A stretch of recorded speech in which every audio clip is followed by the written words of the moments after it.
Hello students, welcome to my YouTube channel. आज मैं आपको कराने वाला हूं चैप्टर 8 नेचुरल रिसोर्सेज का दूसरा पार्ट आज कराने वाला हूं। पहला पार्ट मैंने आपको करवा दिया है और ये मेरी चैनल के ऊपर मैंने अपलोड भी कर दिया है। अगर आपको ये मेरा पहला पार्ट देखना है तो iTab के ऊपर जाके देख सकते हो। फर्स्ट पार्ट में मैंने यूजेस ऑफ रिसोर्सेज का मीनिंग और टाइप्स ऑफ रिसोर्सेज के बारे में आपको बताया था। आज मैं आपको सेकंड पार्ट वापस कराने वाला हूं और सेकंड पार्ट के अंदर आप मेरे साथ जुड़े रहना और सीखते रहना। मैं आपको सेकंड पार्ट के अंदर कराने वाला हूं planning and conservation of resources. Second part है planning and conservation of resources, मतलब ये जो रिसोर्सेज है उसको कैसे प्लानिंग करना है और उनका कंजर्वेशन मतलब उसका प्रोटेक्शन कैसे करना है, उसके बारे में ये टॉपिक में आपको बताया गया है। अब ये मैं टॉपिक आपको कराता हूं, ध्यान से सुनना। Human needs are unlimited while the resources are limited. हमें सबको मालूम है कि ज्यादातर ह्यूमन की जो रिक्वायरमेंट है, जो नीड्स है, वो अनलिमिटेड है और उसके लिए जो रिसोर्सेज है वो लिमिटेड है। During last 100 years uses of resources has increased very much due to the extraordinary development in science and technology and due to population explosion। देखो, आप 100 साल से आपको मालूम है लास्ट 100 years ये जो रिसोर्सेज है उसका यूजेज बहुत ही बढ़ गया है। और दूसरा क्या हुआ है कि extra ordinary development of science and technology, उसकी वजह से भी इसका यूजेज बढ़ गया है। और दूसरा एक रीजन भी है कि पॉपुलेशन एक्सप्लोजन, मतलब हमारी जो पॉपुलेशन है वो डे बाय डे बढ़ती जा रही है। आपको मालूम होगा कि 1947 में हमारी पॉपुलेशन कितनी थी, अभी कितनी है आपको मालूम है। 1947 में हमारी जो पॉपुलेशन थी वो नियर अबाउट 40 करोड़ थी और अभी जो पॉपुलेशन है वो मुझे बताने की जरूरत नहीं है कि अभी कितनी पॉपुलेशन है, नियर अबाउट 130 करोड़। और उसकी वजह से ये रिसोर्सेज का यूजेस ज्यादा हो गया है। Severe implications will have to experience in future if a serious thought is not given to this matter। मतलब ये मैटर पे अगर हम लोग सीरियस नहीं हो गए तो बहुत ही डेंजर, बहुत ही सीरियस रिजल्ट आ सकता है। So it is the duty of all of us to conserve resources for the future generation। Resources should be conserved and should be used rationally। तो उसके लिए हम लोग को क्या करना पड़ेगा, तो हमारी ड्यूटी है कि ये जो रिसोर्सेज है उसको कंजर्व करे, संभाले। अगर हम लोग संभाल पाएंगे उसको तो ही हमारी फ्यूचर जनरेशन ये जो भी रिसोर्सेज है उसका यूज कर पाएंगी। अगर हम लोग ही यूज कर डालेंगे पूरा रिसोर्सेज तो हमारी जनरेशन क्या यूज करेंगी। और रिसोर्सेज शुड बी कंजर्व्ड, मतलब उसको संभाल के यूज करना चाहिए एंड यूज रेशनली, जितनी जरूरत है। रेशनली का मतलब होता है जितनी जरूरत है उतना ही हम लोग को यूज करना है, उससे ज्यादा नहीं। कहने का मतलब ये जो रिसोर्सेज है उसका हम लोग को वेस्ट नहीं करना है। आगे, the word conservation is directly related to the scarcity of resources. देखो, आपको बताया है द वर्ड कंजर्वेशन वो किसके साथ डायरेक्टली रिलेटेड है, स्कैरसिटी ऑफ रिसोर्सेज, रिसोर्सेज की अछत, मतलब जितना चाहिए उतना अवेलेबल नहीं है। If the resources are exploited at the current rate where they are exploited haphazardly and irrationally, then it will be a dream to maintain the development and current lifestyle। देखो, अगर हम लोग इसी तरह, अगर यही सिस्टम से अगर हम लोग रिसोर्सेज यूज करते रहेंगे तो हैफार्जली मतलब वेस्ट करेंगे, ऐसे ही हम लोग हमारे हिसाब से अगर रिसोर्सेज यूज करेंगे या इरेशनली मतलब जितनी जरूरत है उससे ज्यादा अगर आप यूज करेंगे तो आपके जो ड्रीम है कि हमारी कंट्री का डेवलपमेंट हो और हमारी करंट लाइफस्टाइल है इसमें इम्प्रूवमेंट आवे, अगर आप सही तरीके से यूज करेंगे तो ये ड्रीम आपका पूरा होगा। बाकी आप जिसे जैसा चाहे वैसा अगर आप रिसोर्सेज का यूज करेंगे तो आपकी कोई डेवलपमेंट होने वाला नहीं है।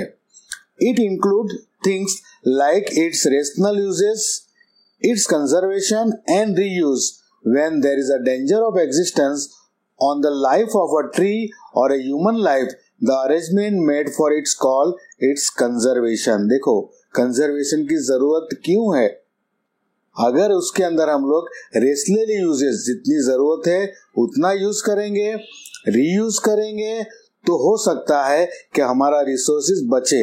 लेकिन अगर हम लोग अपने हिसाब से यूज करेंगे तो इट इज वेरी डेंजर, हमारी लाइफ के लिए वेरी डेंजर। और ज्यादातर ह्यूमन लाइफ और ट्रीज लाइफ जिसको अरेंज करना, मतलब जिसका अरेंजमेंट करना, जिसको मेंटेन करना है, उसको ही हम लोग क्या बोलेंगे? कंजर्वेशन। आगे let us understand about the planning and the conservation of resources in detail। देखो आपको बताया है कि आप कैसे प्लानिंग कर सकते हो और कैसे कंजर्व कर सकते हो ये रिसोर्स की। आप कैसे कर सकते हो, उसको कंजर्व कैसे कर सकते हो, उसका प्रॉपर प्लानिंग कैसे कर सकते हो, तो ये आपको टॉपिक में बताया है। एक एक टॉपिक ध्यान से सुनना, मैं ध्यान से एक एक टॉपिक आपको समझाता हूँ। फर्स्ट टॉपिक है, first of all gather information about the availability of utilized, unutilized and probable resources of any region or a country as a unit। पहले हम लोग को क्या करना पड़ेगा?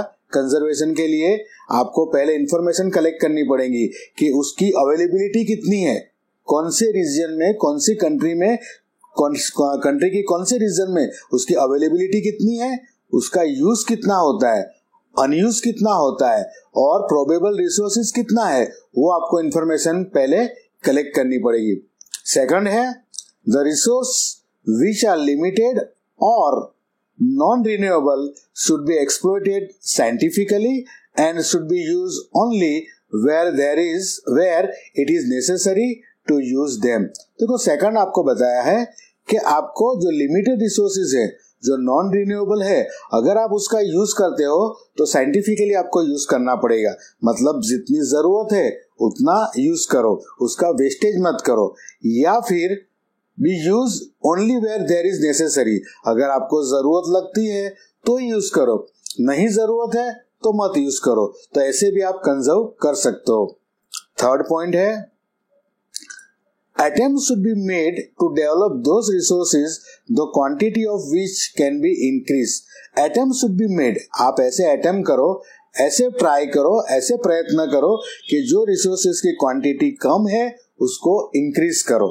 ये थर्ड है।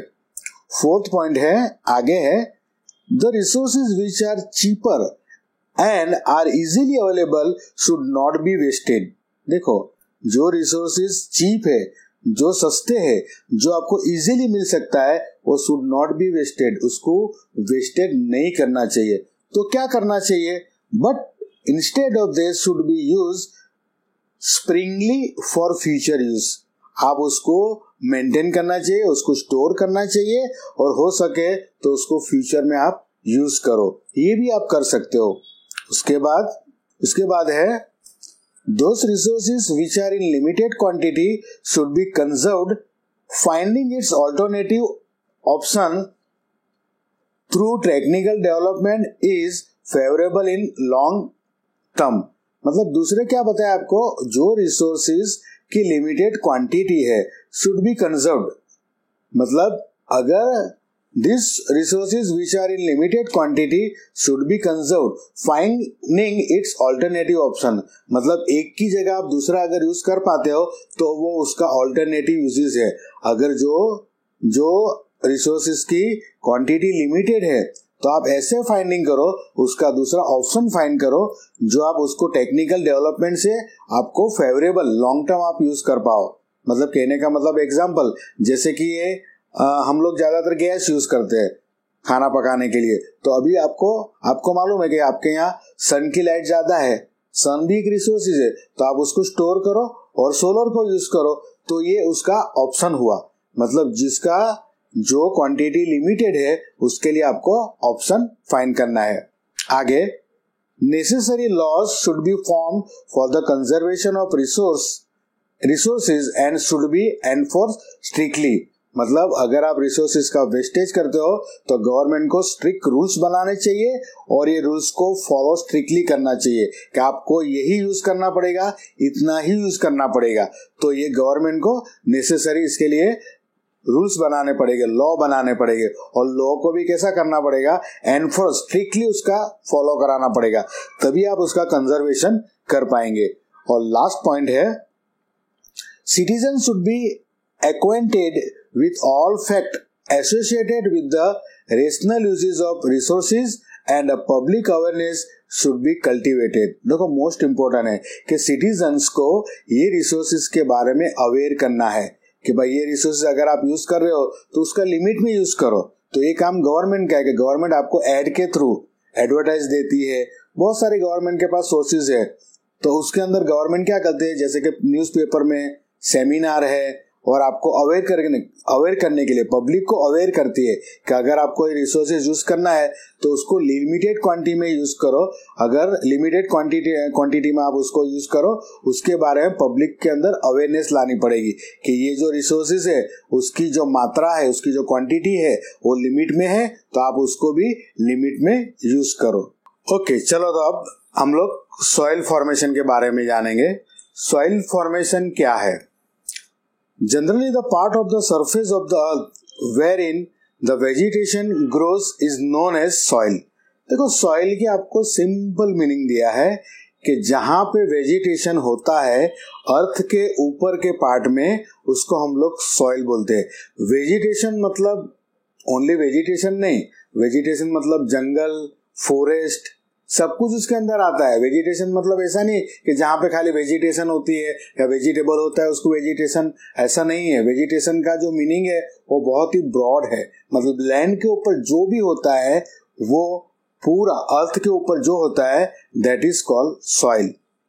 दो soil is a thin layer compose of various elements on the surface of the earth.